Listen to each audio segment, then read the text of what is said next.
gabadha Soomaaliyeed waa inay ogaato markaad wadamada gaalada iyo qurbaha timaadeen diin iyo risaalo baad xambaarsan tihiin dadka waxaad gaarsiinaysaan sidii ereyga wanaagsan iyo risiqa wanaagiisa aad uga raacaysaan labiskana wanaagiisa inaad raacdaan iyo asturaanta la idinka doonaya qawanaan wax ku taajiray lama arag qawanaan sharaf lagu gaadhayna lama arag laakiin asturaad ilaahayna raalli ka noqday adduunkana sharaf lagu yeeshay yaa badan hadday gabadha Soomaaliyeed iyo asturaadu markii wastareenka la tagay ugu mahadsanaayeen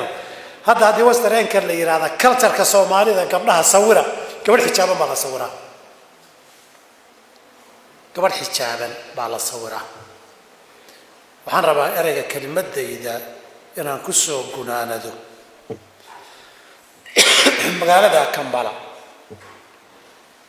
iyo dadkii aan ku arkay muuqaalka dacwadeed ugu muuqasho badnaay ka gabdhuhu ahaa ama masaajka markaan ku arkay ama maanta goobta aan joogo muuqaalka gabdhuhu maasha Allah marka la leeyahayna kow wuxuu ka bilowdaa muuqaalka asturaadiina ogaada dacwada dadkan la gaarsiinayo iyo diinta fidinteedu Kampala qaybta ugu weyn gabdhaha qaadan kara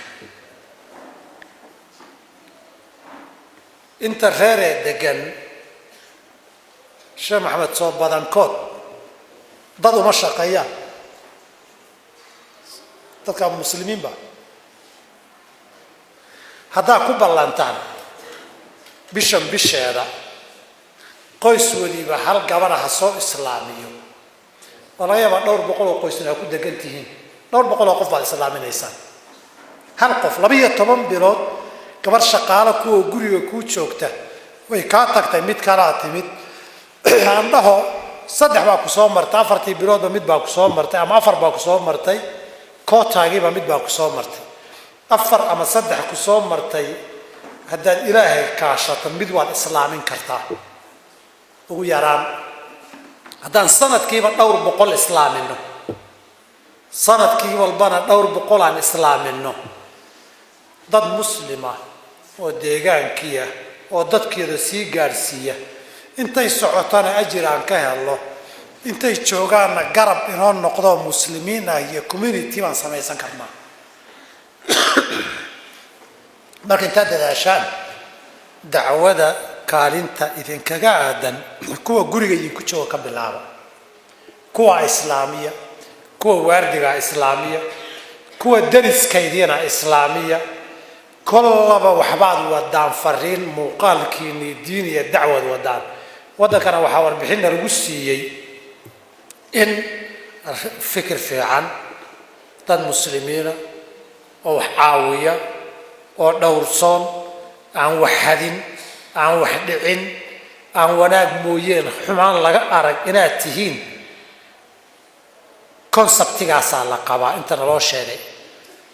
waa jawiidin diyaarsano inaad dadka diinta ugu yeedhaan idinka baahan hindiga la dhihi jiray iyaga mooyeen dadka diintooda ma gaarsiiyaan dadkeenii hore East Africa soo galayna niman baa waxay yiraahdeen shaqal mis nin baa yiraan islaamaya wuxuu wariyahay waa kuwan Afrikaanka hadduu islaam xuquuq ugu yeelane ma dhana wuxuu buuxay markuu nin dhinta nooyo islaamku buuxay ninkii waa iska sugay oo nin baa dhintay wuu yimid wuxuu hebel baa dhintay booski waa rabaa mid baa ka soo horeeyay mid kale iska sugbaaday wuxuu leeyahay hadduu ninkan islaamo muslim nalaamido nala xuquuq yeelan sidaas sax maaha wixii iga yaabanaana wuxuu ahaa Mombasa banaankeeda konton مسافرتان كيلومتر تورين ربايا كرواندا ليراهو با 1987 كدعوه u baxnay waxaan ilaha soo islaamo weekend baa joognay sabti had saf baan loo galay anna waan islaam iyo qabtaa shahaadada waa yaabnayo qoraan u yeednay waxaan war dadkan safka ku jira imaatinka iyaga maxaa jira islaam free aan la helay baa leeyahay ومحاجري هذا نيكي بانكو ماشا كا لعب بك قال قفك إسلامي markii imaatinkii islaamka fariid lagu galay waa chance haday dad saas ay inagu xeeraadaan inaguna diinaan gaarsiin weyn aakhira waa inuu weydiin dadku diinta way rabaan aakhiro xisaab iyo su'aal baa inaga horeysa ardayde shaqaalade darisde rabbi oo qofkan diin ima sheegin imana soo gaarsiinin in la inoo qabsada laga yaabaa wadankoodii baan nimid nabadoodii baan la qaybsanay suuqoodii ganacsiga aan la qaybsanay jidadkay dhiseen iyo amnigay sugeen baynu ku nool lahay oo ka faa'iideysanayna islaamnimadii iyo iimaankii aakhiriya adduunba lagu badbaadi lahaana iyadoo waxba ina koos garaynaynin baynu kaga bakaynaynaa abaalna maaha islaamkii ilaahay wuxuu farayna maaha abaalkii wanaagsanaa ee la celin lahaana maaha inagu sidaan dad darisoo wanaagsan iyo community inala diina ku heli lahayna sidaa maaha dadku diinta way rabaan laakiin waan ka gaabinaynaa qabdho walaalaha ilaahay khayr haydin siiyo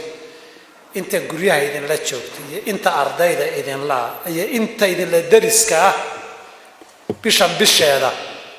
aan idinku imaanay inta ilaahay hadduu ina nabad inagu gaarsiiyo idinkoo in badan soo islaamiyey riboodkaana haddii ilaahay na gaarsiiyey sheekh maxamed baan ka rabnaa ilaahay nabada gaarsiiyo waad mahadsantihiin raalli ahaa jazaakum allahu khayran wassalaamu calaykum